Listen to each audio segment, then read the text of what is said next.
નમસ્કાર મિત્રો, સ્વાગત છે તમારું આજના એક નવા વિડીયોમાં। સ્કોલરશિપ જે છે ઓલમોસ્ટ અમુક વિદ્યાર્થીઓને બંધ કરી દેવામાં આવી છે। એના રિગાર્ડિંગ જે છે એ વિદ્યાર્થીઓ દ્વારા આંદોલન પણ કરવામાં આવી રહ્યું છે।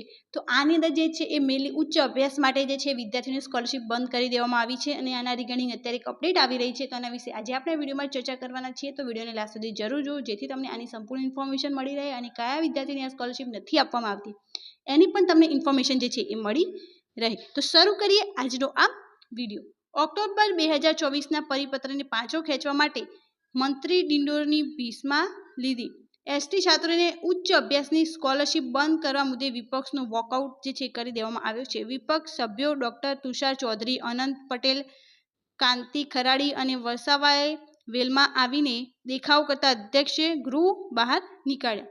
મેનેજમેન્ટમાં કોટામાં એડમિશન લેનારા આદિવાસી વિદ્યાર્થીઓને સ્કોલરશિપ આપવામાં નહીં આવે ડિંડોરે આવી ઇન્ફોર્મેશન જે છે એમને પરિપત્ર દ્વારા આપવામાં આવી હતી અને એના રિગાર્ડિંગ જે છે એ આંદોલન પણ કરવામાં આવ્યું હતું। આદિવાસી વિદ્યાર્થીઓને ખાસ કરીને ઉચ્ચ અભ્યાસક્રમમાં મેનેજમેન્ટ કોટામાં ભણતા વિદ્યાર્થીઓને ફરીથી સ્કોલરશિપ આપવાનું શરૂ કરવાની માંગ સાથે મંગળવારે કોંગ્રેસ અને આમ આદમી પાર્ટીના ધારાસભ્યો વિધાનસભામાંથી સભાત્યાગ કર્યો હતો। કોંગ્રેસના અનંત પટેલ અને આપના ચેતર વસાવાએ 2024 ઓક્ટોબરમાં જારી કરાયેલા પરિપત્રને પાછો ખેંચવા સરકારે માંગ કરી છે કેમ કે તેઓ સ્પષ્ટ ઉત્તરનો આગ્રહ રાખતા મંત્રી કુબેર ડિંડોરે મેનેજમેન્ટ કોટામાં એડમિશન લેનારા વિદ્યાર્થીઓને કેન્દ્ર સરકારની પોસ્ટ મેટ્રિક સ્કોલરશિપ આપવાનો ઇનકાર કરી દીધો હતો। આથી બંને ધારાસભ્યો ઉપરાંત કોંગ્રેસના કાંતિ ખરેડી અને પછી ડોક્ટર તુષારે ચૌધરીએ વેલમાં ધસી આવી ટ્રેઝરી બેન્ચ સમક્ષ લાંબા હાથ કરી સ્કોલરશિપ ચાલુ કરવાની માંગ સાથે દેખાવ શરૂ કર્યો હતો। આથી અધ્યક્ષે આ ચારેય ધારાસભ્યને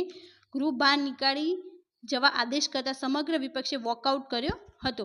વિધાનસભામાં આદિવાસી વિદ્યાર્થીઓને ભારત સરકારની પોસ્ટ મેટ્રિક સ્કોલરશિપ યોજના લાભ 2024-25થી મેનેજમેન્ટ કોટામાં અભ્યાસ કરતા વિદ્યાર્થીઓને આપવાનું બંધ કરવાનો નિર્ણય લેવાયો છે। તેના મુદ્દે આમ આદમી પાર્ટીના ધારાસભ્ય ચૈતર વસાવાએ પ્રશ્ન ઉપસ્થિત કર્યો હતો અને આદિવાસીઓને અભ્યાસથી વંચિત રાખવાનો ભાજપ સરકાર દ્વારા આરોપ મૂકી ટોણો માર્યો હતો કે એમ કહો છો કે મોસાળમાં પીરસનાર છે તો પછી શા માટે સ્કોલરશિપ યોજના બંધ કર્યો છે। 28 ઓક્ટોબર 2024ના પરિપત્રને પાછો ખેંચવાની પણ તેમણે માંગ કરી હતી।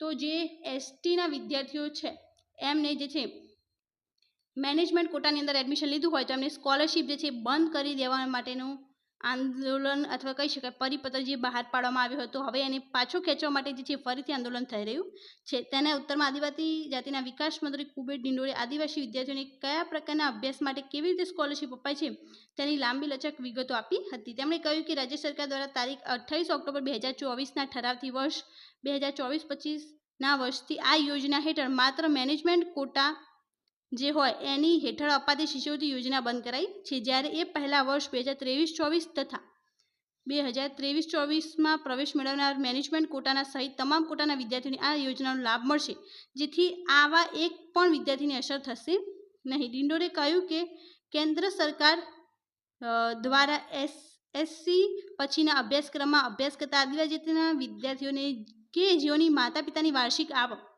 2.50 લાખ સુધીની હોય તેઓને આ યોજના હેઠળ 95.25ના ધોરણે પોસ્ટ મેટ્રિક શિષ્યવૃત્તિ ચૂકવાય છે। કેન્દ્ર સરકારે આ યોજના અંતર્ગત એપ્રિલ 2022થી અસરથી નવી ગાઈડલાઈન બહાર પાડી છે જેને અનુસંધાને રાજ્ય સરકાર દ્વારા 28 ઓક્ટોબરે જે છે એ આ ઠરાવ પાસ કર્યો છે કે મેનેજમેન્ટ કોટાની અંદર એડમિશન લેશે એમને સ્કોલરશિપ જે છે એ નહીં આપવામાં આવે। તો આના રિગાર્ડિંગ પણ અત્યારે જે છે આંદોલન ચાલી રહ્યું છે। તો આ સ્કોલરશિપ જે છે એ એસટી છાત્રો જેમને મેનેજમેન્ટ કોટાની અંદર એડમિશન લીધું હોય એમના માટે જ બંધ કરવામાં આવી છે, બધા વિદ્યાર્થીઓ માટે બંધ કરવામાં આવી નથી।